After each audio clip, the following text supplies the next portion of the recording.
They called me a jinx, said I blocked the whole family's fortune. My husband got so mad he pushed me down the stairs, broke my leg. But the next day when they drew the numbers, the ticket with my wrong numbers hit the 10 million jackpot. My in-laws and husband were thrilled, went and claimed the prize, but didn't feel an ounce of guilt about me. They threw me, disabled, into the basement.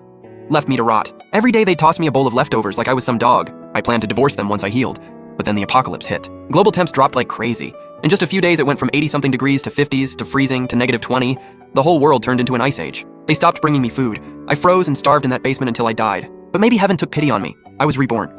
This time around, I'm gonna sit by the heater eating BBQ, watching them freeze to death out in the ice and snow. This time I still had the clerk print the wrong numbers, but I secretly bought another ticket with the right ones. Gave my in-laws the correct one, the wrong ticket, the one that'll win big. That one's mine. Left the lottery shop and headed straight to the market. These, and all of those. Wrap them all up for me. What are you buying this crap for? Feeding dogs? Yep, my lovely in-laws. Less than 7 days till the global freeze. When that hits, everything's gonna be frozen solid. Prices through the roof. One cabbage will cost $2,000. Money won't even guarantee you can buy it. I'm cutting off their food supply early. Let's see how smug they are when the freeze comes. Got home. Father-in-law's in his study analyzing next week's lottery numbers. Husband's on the couch texting other women. Mother-in-law's busy with her gold jewelry. She thinks cash will lose value. Gold's the safest bet. But she has no clue that when the apocalypse hits, only food will matter. Father-in-law got your lottery tickets. Money-losing trash, that's all you're good for. Are you stupid? Why'd you buy all these rotten leaves? They'll go bad in 2 days. I quietly explained. The market had a sale today. These veggies were cheap. Half of them were free. What are you standing there for? Pick them up and go make dinner. Part of me wanted to poison their food and end them all, but I had to hold back. A quick death would be too easy for them. These monsters need to suffer slowly. Next day, just as I expected, my hidden ticket won 25 million. 20 million after tax. Father-in-law's ticket? Nothing. He was so pissed, smashing things around the house, picking fights with everyone. Cursed luck, absolutely cursed. I said I was going grocery shopping, but detoured to the downtown lottery center. To avoid being tracked, I disguised myself first. After the staff triple-checked everything, the full 20 million hit my account. The second it did, I didn't hesitate. Donated 2 million on the spot. Not out of kindness. It was insurance. Keeps the media off my back and avoids unnecessary trouble later. Split the rest into 2 parts. One for stockpiling massive amounts of supplies, the other for the construction project. I had to build a legit apocalypse bunker in the shortest time possible. That would be my final refuge and only lifeline. Picked a location in the suburbs, an insanely hidden underground space. Far from the city, barely any people around, hard to notice. 200 square meters of underground space. Enough to store tons of supplies and fully retrofit the place. At this point, only 5 days left till the global freeze. The government hasn't announced anything yet, but I've got inside info. A rogue planet's about to pass through the solar system, right between the sun and Earth. It'll act like a giant shield cutting off light and heat. Earth will plunge into extreme cold, temps dropping off a cliff. Only one outcome: global freeze. And this extreme condition will last at least 3 months. I contacted a security materials and construction company, told them I'm converting this underground space into a warehouse. Top-tier materials only. Waterproof and moisture-proof are baseline. Need thermal insulation and temperature control. Walls and doors gotta be fireproof, theft-proof, bulletproof, bomb-proof. Ventilation, sanitation, heating systems, all brand new, has to be rock-solid reliable. The company manager thought it was weird, said they'd need time to gather resources, but when I slapped 2 million cash in front of them, "Lady, if you got money, why didn't you say so earlier? This is nothing. Forget industrial greenhouse. You want a space pod, we'll build you a space pod. I'll get the materials tonight. If you guys can finish early and keep it confidential, I'll pay the 1 million balance plus an extra 100 grand for every day you finish ahead of schedule." The boss's eyes turned into dollar signs. "Everyone stop what you're doing. All of you, follow me to the site right now. Don't pack anything, let's go. Move it, move it! Money really is the ultimate superpower." Fueled by cold, hard cash, a job that should have taken 3 days got done in 2. Looking at this fortress of a bunker, I was honestly moved.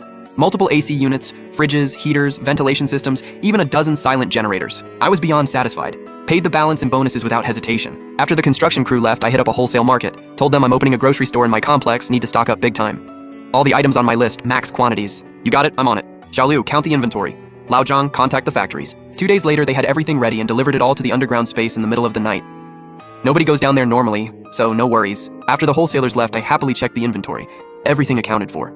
Veggies were fresh. Still had moisture. Meat was all there in good quality. Fridges running perfectly. Did a count. Hundreds of pounds of rice, flour, cooking oil. Hundreds of pounds of veggies and meat. With fridges in the room, once the freeze hits, I won't have to worry about keeping things cold. For warmth, I got a dozen space-grade protective suits and down jackets that can handle negative 150 degrees. Water won't be an issue in an ice world, but I still stockpiled half a room of bottled water plus water purifiers. On top of that, I bought frozen foods and self-heating rice meals and hot pots.